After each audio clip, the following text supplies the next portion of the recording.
parliamentarian says that haste is a reflection of my introduction, I say to the honorable gentleman this: we are in our democracy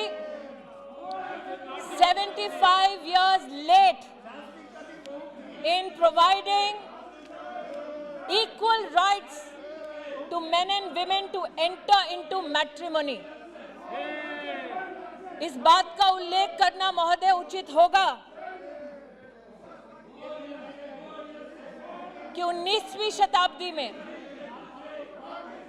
लड़कियों की शादी की उम्र 10 वर्ष थी। 1940 तक शादी की आयु को 12 से 14 किया गया। 78 में 15 साल तक की लड़कियों का ब्याह कर दिया गया। आज पहली बार इस अमेंडमेंट के माध्यम से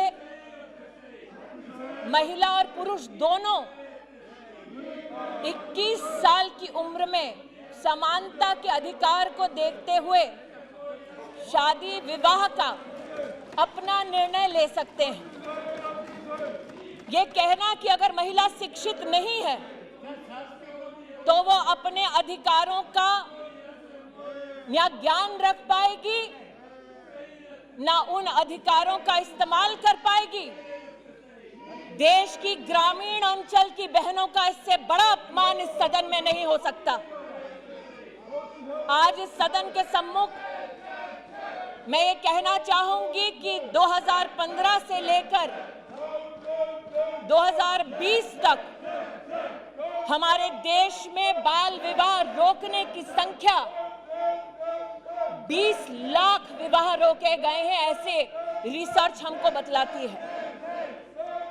NFHS 5 का डेटा बतलाता है कि 15 साल से 18 साल की उम्र में 7% बेटियां गर्भवती पाई गई हैं। 18 साल से कम उम्र में 23% लड़कियों का ब्याह रचा दिया गया, जबकि कानून उसकी इजाजत नहीं देता। और आज जो लोग आपने अपनी बात रखी, मेरा माननीय सदस्यों से अनुरोध है, आपने अपनी बात रखी है ना। ऑनरेबल मिनिस्टर इज स्पीकिंग, मंत्री जी उसको रिस्पॉन्ड कर रही हैं, महिला मंत्री है, आप कृपया सीट पर जाइए, शांतिपूर्वक सुनिए।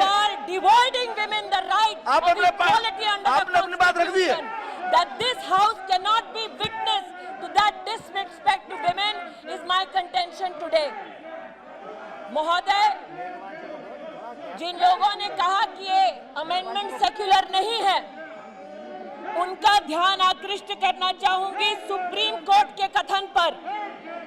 Independent thought versus union of India 382 of 2010, supreme court का स्वयं मानना है कि ये एक्ट सेक्युलर एक्ट है और मुस्लिम पर्सनल लॉ की दृष्टि से भी, हिंदू मैरिज एक्ट की दृष्टि से भी सभी धर्म, सभी जाति, सभी समुदाय की महिलाओं को समानता का अधिकार विवाह की दृष्टि से मिलना चाहिए। महोदय, इस निर्णय की सामाजिक, सांस्कृतिक, पारिवारिक, मार्मिक विषयों को मैं समझती हूं। मेरे कथन में गतिरोध लाने वाले विपक्ष के सज्जनों से कहना चाहती हूं कि मेरी बात को अगर पूरा सुन लेते तो उनका ध्यान इस बात पर आकृष्ट होता कि मैं स्वयं सरकार की ओर से यह प्रस्तावना करना चाहती हूं कि स्टैंडिंग कमेटी में इस विषय पर विस्तृत चर्चा हो। लेकिन महोदय, ये भी कहना उचित होगा, मुख्यतः आज जो आवाजें उठी, उन आवाजों ने स्वीकार किया that the age of marriage should be uniformly applicable across all religions, all castes, all creeds, overriding any custom, any law, which seeks to discriminate against women. So those men who stood in this house in support of uniformity in applicability of the law have my gratitude. And sir, on behalf of the government, I would request that it be sent to the standing committee.